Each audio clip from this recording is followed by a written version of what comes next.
One School Global is one of the world's largest and most comprehensive, truly global schools, with over 9,500 K-12 students, more than 120 campuses, and 2,000 staff across 20 countries.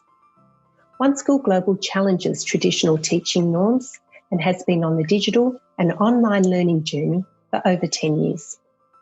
Our students conduct many, if not all, of their lessons online with other One School students and teachers from across each country. The example you will see in these videos are examples of lessons that our teachers have been conducting online in recent years. The example you are about to see focuses on teaching flipped video content for mathematics and features Anthony Wong, one of our teachers from Perth in Western Australia. Today I'll be talking about logarithms. Logarithms, or logical arithmetic, they're an important idea in maths, and they were invented by John Napier in the 17th century to simplify arithmetic calculations. Logarithms are directly linked to exponentials, and we can use them to solve many exponential problems. So you might remember that 2 to the power of 3 equals 8. And so we can use logarithms to write this in a different way. So we can write it like this instead. So if we have 2 to the power of 3, and if that equals 8, then we can also say the log of 8, so the log of 8 to the base 2 equals 3. And this will help us later on when we try and do problems. It means that we can find this missing x in these exponential type problems. They can also be used for logarithmic scales, so it's commonly used in science, economics, engineering. You might have heard of the Richter scale and the moment magnitude scale which replaced it.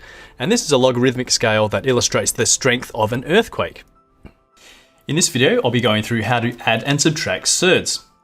So we have something like this. It says simplify the following: 2 root 3 plus 4 root 3. So how do you add these things up? Well, I think that the easiest way to do it is to think about these as x's, okay? So I'm pretty sure if you've done this in the past that you would know if you had 2x plus 4x, you would simply just write 2 plus 4x, which would be 6x. So we do the exact same thing here. 2 root 3s plus 4 more root 3s equals 6 root 3s. So you can write it as 6 root 3. And it's that simple. Okay. Now we have 4 root 6 plus 3 root 2. Take 3 root 6 plus 2 root 2. All right, now again, let's think about these. Root 6 and root 6. We can think of these as x's. And then we've got these ones which are root 2s, and we can think of these as y's. All right? They are different. We have 4 lots of root 6. Take another 3 lots of root 6. So therefore there's 1 lot of root 6 there. So we can write root 6, there's only one of those. And then for the y's, or the root 2s, we've got 3 root 2s plus another 2 root 2s. So, oops, that's a 6.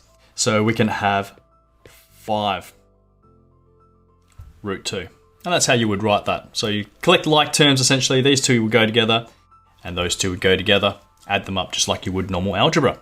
And Greg Bostock from Swan Hill campus in regional Victoria, Australia. All right, let's go one step further and have a look at tan. So we've figured out that the horizontal component, so left and right, is the cos, and the vertical component, up and down, is the sine of the angle made with the origin on a unit circle. So how do we actually draw in tan? Well, you might notice I've drawn in a dotted line here. We can't actually do a third dimension on this 2D piece of paper here. So the way to find tan, it's a little bit different.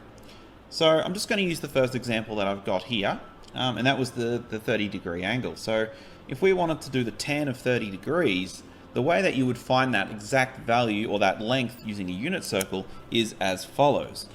So here, as I said, I've drawn a tangent, hence the word tan, at the start of the unit circle. So at the 0 point here, I've drawn a vertical tangent to that point. And to find the tan of a specific angle, what we can do is we first draw our right angle triangle like we've already done here. And if we extend the hypotenuse out to this line, this tangent here, the length from the origin to that point there is the tan of the angles. As you just saw, this was a great example of the variety of ways you can create flipped content for your students in mathematics. A couple of takeaways. Firstly, there are so many ways that you can create instructional content for your students. For example, you saw Anthony use a pre-prepared PowerPoint as well as his iPad. Any other writable device would work as well. On the other hand, Greg really enjoys using his handwriting tools and catches that traditional form of teaching using a document camera. Start with what you already have at hand. You don't need to invest heavily in expensive tools to do the job. Secondly, you would have noticed that both the faces of Anthony and Greg appeared in their videos. Whilst you can use pre-prepared content that is hosted in other sites such as Khan Academy to flip your lessons, the research shows, and certainly our students report it to us, that they much prefer if it is the faces of their teachers that delivers the content.